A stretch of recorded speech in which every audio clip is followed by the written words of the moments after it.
Fala galera, beleza? Bem-vindos ao canal O Gerador de Riqueza. Felipe aqui, espero que todos vocês estejam muito bem nessa quinta-feira, dia 30 de maio de 2024, praticamente, né, aí uma quinta-feira de pré-virada de mês. Então, hoje, feriadão nacional, faremos sobre algumas consideradas oportunidades ou também, você pode colocar aí no radar para estudo. Essas empresas são empresas com histórico de dividendos de qualidade, e tem, né, aí por viés uma certa entrega de bons resultados no seu histórico.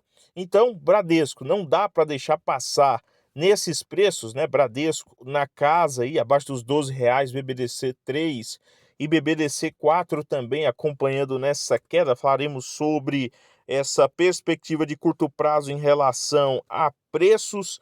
Faremos também sobre Banco do Brasil, né? São duas oportunidades de curto prazo para dividendos. Então aí, BB Seguros abaixo dos R$ 33 e Banco do Brasil abaixo dos R$ 27 seria também uma boa oportunidade. E Unipar Carbocloro, né? Depois que saiu lá da casa dos R$ 80, R$ 70, o mercado esqueceu. Seria momento de colocar no radar, mesmo sendo uma empresa cíclica. E CSN Mineração, Semin 3, são aí também outra boa oportunidade de dividendos para você colocar no seu radar. Faremos sobre isso. Falar um pouquinho sobre o mercado lá fora, né? Então, hoje, feriado aí, né? Ou ponto facultativo, Corpus Christi. Então, lá fora, né? Nós tivemos pregão aqui. Não tivemos. O que nós tivemos nas ADRs? Fechamento positivo em Banco do Brasil, Eletrobras, Bradesco, BB Seguros, apenas Vale em queda, tá? E Gerdau também em alta. Então, um mercado, né, que para amanhã tem uma perspectiva positiva. Vamos aguardar, mas esperamos aí também novas quedas, tá? Sobre Unipar Carbocloro, o que nós tivemos? Nós tivemos a queda claramente no preço, tanto do cloro como também do PVC. Isso, né, fez aí preço tanto na cotação da ação como também no resultado do primeiro trimestre, no qual o lucro caiu aí na ordem de 15% em relação ao primeiro trimestre de 2023. É importante mencionar, né, se pegar lá da reta final de 2023 até agora, uma queda de mais de 51%. É importante também mencionar que foi aprovado o aumento de capital e nova bonificação na ordem aí de 1 para 10, né, ou 10% no início desse ano, agora no mês de abril, há um pouco mais de um mês. Então, são dois fatores que também pesam no curto prazo. Então, Unipar lucra 161 milhões no quarto trimestre, baixo de 15%. Além disso, nesse início de ano, nós tivemos também uma queda em relação aos resultados lá do ano passado, tá? Aqui, né, eu falei logo anteriormente que o lucro caiu 15% no primeiro trimestre. Não, foi no quarto trimestre, tá? Então é importante mencionar 52% menor em relação à etapa de 2022. Olhando alguns indicadores, tá? Antes, eu vou deixar aqui quatro, pelo menos, indicadores para vocês acompanharem em relação a que eu gosto de acompanhar. Vale tanto para empresas cíclicas, tanto para empresas aí do setor financeiro, como também para empresas do segmento de utilities, industriais e etc. São alguns indicadores assim, mais aí tratando da questão de curto prazo e médio prazo da empresa. E também, né, não pega ali a questão, por exemplo, você pegar um dado inflacionado, o PL, muitas vezes de um ativo, ele vem inflacionado, tanto, né, acima e em relação do que a empresa pode entregar de crescimento no curto prazo, se estaria barato, como também em relação a se o ativo está, né, com resultado muito ruim no curto prazo, tá? Então, por exemplo, o valor patrimonial por ação, eu gosto de olhar bastante, até porque patrimônio, né, ativos que têm o seu patrimônio crescente, consegue aí repassar também aí nos seus produtos ou nos serviços prestados boa parte da inflação. Então refere-se ao valor financeiro histórico de um patrimônio ou propriedade, nisso, né, você tem uma segurança maior também, porque você estaria comprando em tese o patrimônio da empresa, né? Essa valorização ela pode ser atribuída a fatores como a localização, a condição física do bem, né, pensando aí em imóvel, ou também aqui não entra a questão da marca, tá? Que é outro fator. Além disso, margem líquida é um outro número que eu acho que vale a pena olhar para o segmento cíclico, tá? Commodities no geral, margens mais altas representam um ciclo de alta na minha avaliação, essa é uma avaliação pessoal, nesse curto histórico de mercado, e margens mais baixas representa aí um momento de ciclo de baixa, tá? Então, quando que eu vou comprar? Depende, tá? Depende, não é só esse fator que vai ser analisado. Esse é um dos fatores que você pode começar a estudar, né, e ir percorrendo outros caminhos. Sendo um indicador de rentabilidade que mostra a proporção do lucro líquido em relação à receita total de uma empresa, é calculada dividindo o lucro líquido pelo total das vendas e multiplicado por 100 para obter a margem em percentual. Além disso, o ROI e o ROIC também, tá? Principalmente aí o ROIC para empresas cíclicas também, commodities, então calculado, né, dividindo o lucro líquido operacional pelo capital investido na empresa, ele indica a eficiência da empresa em gerar lucro a partir de todo o capital investido. Já o ROI é calculado dividindo o lucro líquido pelo patrimônio líquido da empresa.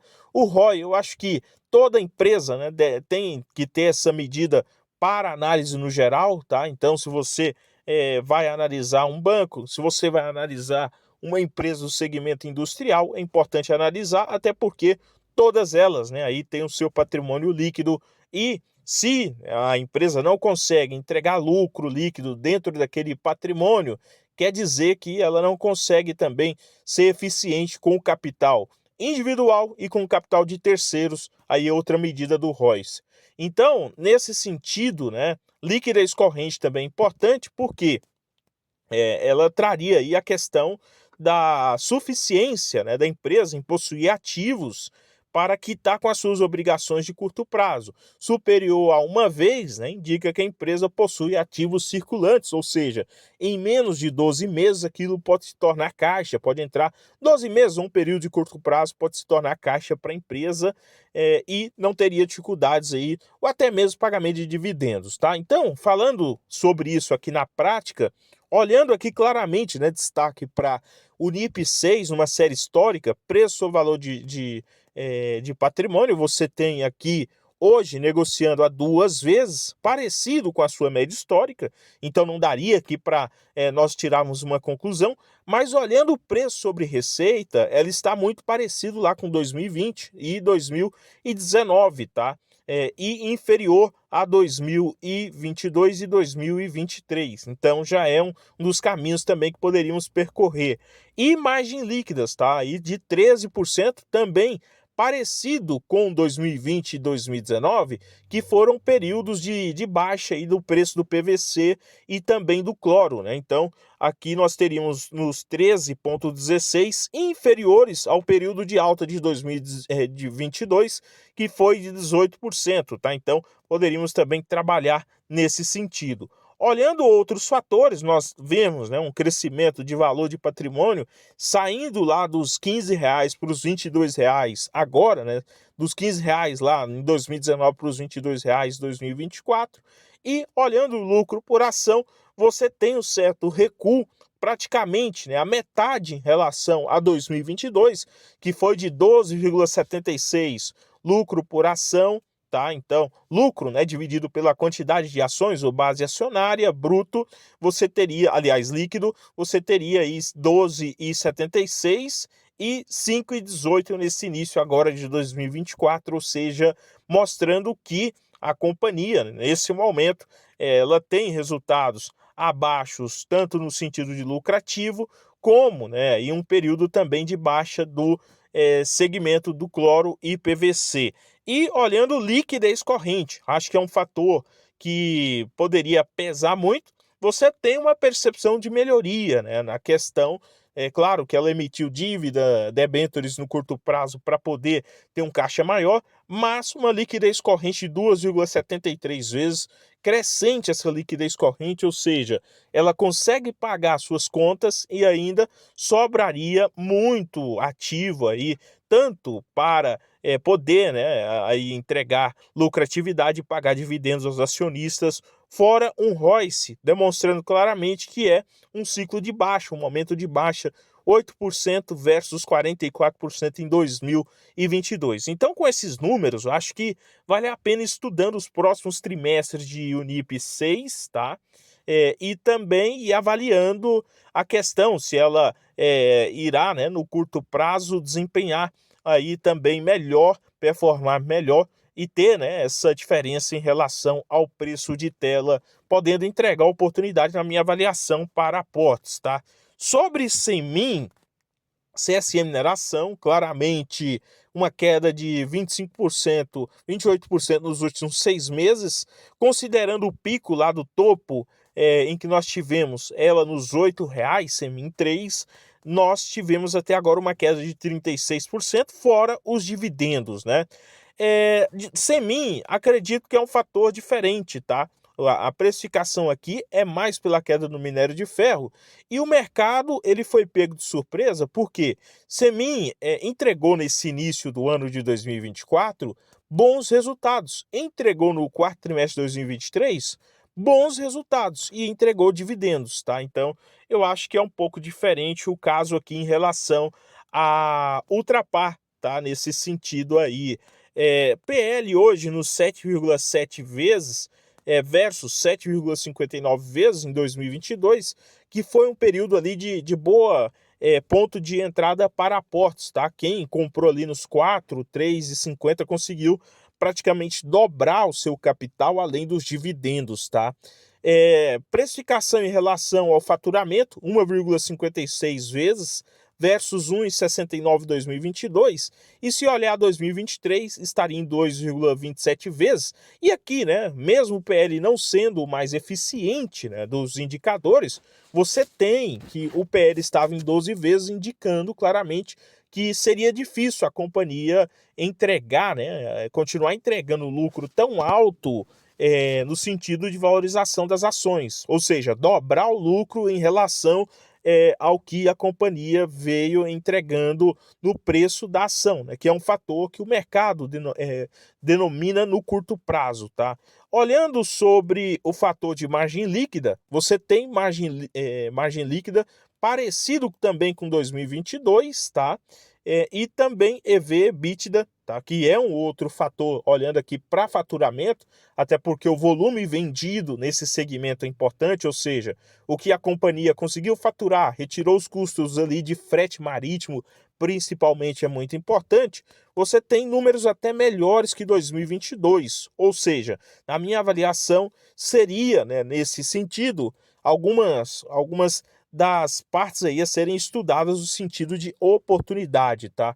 Olhando sobre outro olhar também de patrimônio, claramente nós temos uma evolução de 2022 para cá de 2,8 vezes o VPA para 2,20 agora em 2024. E olhando em lucro por ação também, né? Aí algo em torno de 11 centavos por ação, fora o pagamento de dividendos de boa parte desse lucro por ação, muitas vezes até superior, né, a esse lucro por ação, tá? Que entregou um dividendo aí acima de 184% no sentido de dividendo payout, tá? Então, olhando também outros fatores como ROI, né? ROI superior a 2022, inferior a 23, mas superior a 22 e retorno sobre capital superior a 22 também, com um adendo, né?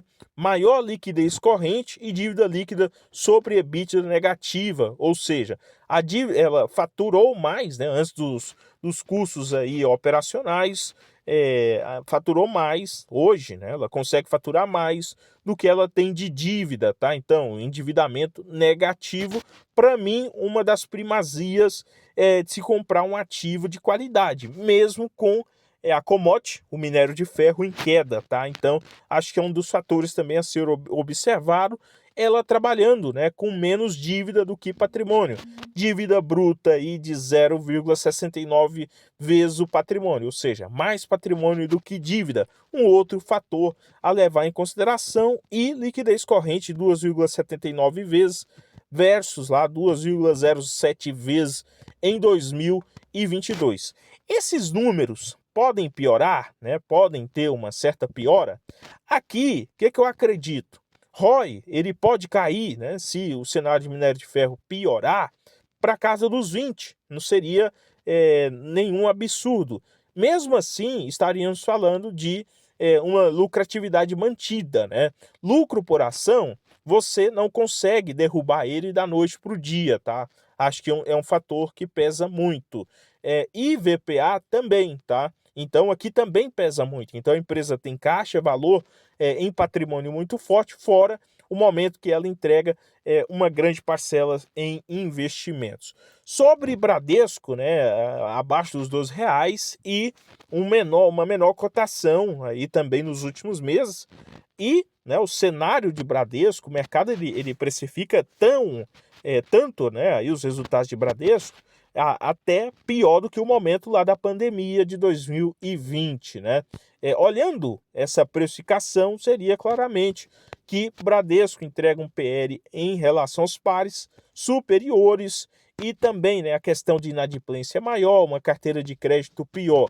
No cenário de crédito, né, vence quem consegue ser eficiente e entregar margens para o seu acionista, tá? Entregar margens para o seu acionista. Então, nesse momento, na minha avaliação, o mercado estaria precificando uma certa derrota de Bradesco no curto prazo.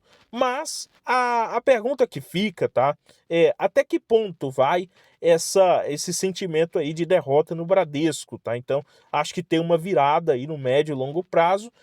Porém, é importante mencionar que no curto prazo você tem Banco do Brasil e Itaú entregando lucros e também indicadores aí de entrada bem superiores. Inclusive, Banco do Brasil, na minha avaliação, hoje, para quem, né, aí, não consegue dispor de um capital para oportunidade no curto prazo, precisa entregar aí um dividendo maior para sua carteira, buscando, né, esse efeito do início da formação dessa carteira, e não dá para ter um ativo ali, talvez fazendo o maior peso.